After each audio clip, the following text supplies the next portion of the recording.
Hello ladies, it's your period. Hi guys, today I am going to show you how I said bye to my period cramps for good. A chemical called prostaglandins seems to be the culprit for period cramps. I feel like it's prostaglandins, but I say things differently, so just stick with me.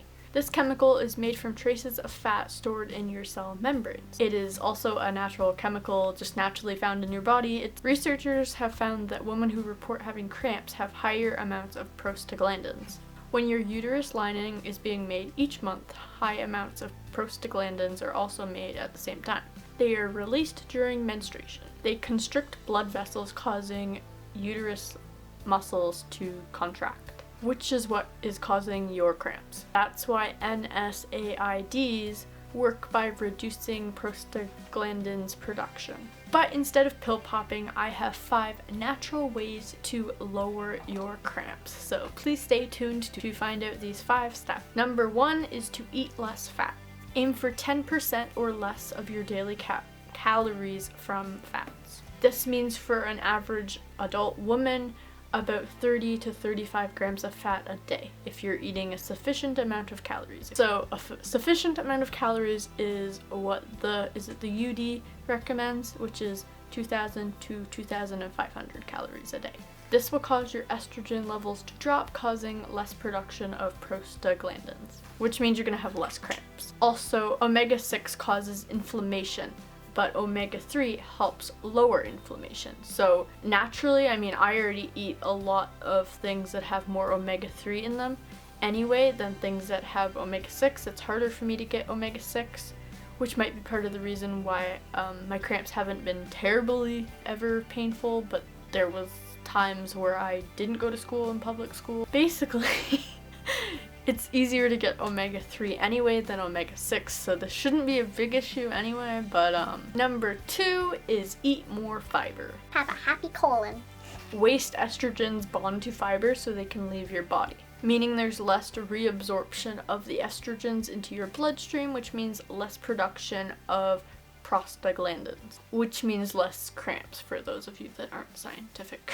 Step number 3 is to drink less caffeine. Pop isn't as high in caffeine, but there's certain pops that do have caffeine, there's certain chocolates that have caffeine, and teas are even right after coffee for caffeine. You should probably be going for decaffeinated coffees and teas instead of caffeinated, because you don't need caffeine for energy. If you want an energy boost, just go for the fruit. You could also go for juice, as it's a really good direct energy source, because as soon as you drink the juice, it doesn't have to process through all the fiber of the fruit. It just goes straight to your bloodstream and you will have an instant boost of energy. Caffeine is a vasoconstrictor, which means it makes the blood vessels constrict, causing your uterus to contract. Step number 4 is to lower your salt or your sodium. Salt doesn't cause major issues, but basically if you are already having cramps or bloating or just discomfort, it's gonna worsen that. Number 5 is the last step. Thank you for sticking with me. This is the most important step, and I have a lot of explaining to do for the steps. So stick with me, trust me, there is research to back this up. I'm not just throwing my beliefs out there. If you haven't already, you should be cutting animal products out of your diet.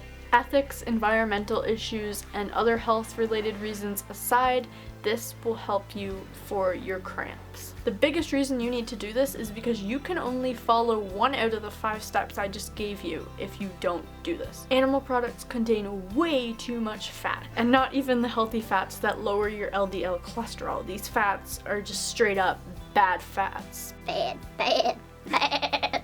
They bad. In order to eat low fat, you need to eat a plant-based diet, because if you are still eating animal products, you will not be able to eat low fat while eating a sufficient amount of calories to fuel you throughout the day. Again, a sufficient amount for females is 2,000 to 2,500. Animal products also contain no fiber. This may also be why you're getting constipated. When consuming animal products, it is very hard to get enough fiber. Hence why they advertise fibers on TV like Metafiber. but high carb, low fat vegans have no problems getting enough fiber. So instead of wasting your money on fiber products like Metafiber, just drop the animal products. And lastly, salt. Most animal products contain a lot of salt, especially processed, like bacon, sausages, bologna, all that type of stuff. As well as the seasoning you put on your meat, like your beef or your chicken. The seasoning normally contains a lot of salt. So to be able to get low salt, 1,000 milligrams or less, it's easier to just drop the animal products in order to get to that number. So this is the end of the video. I really hope these tips work for you. If they do, please comment below and let me know if they helped you or if they did not. I would love to see your results.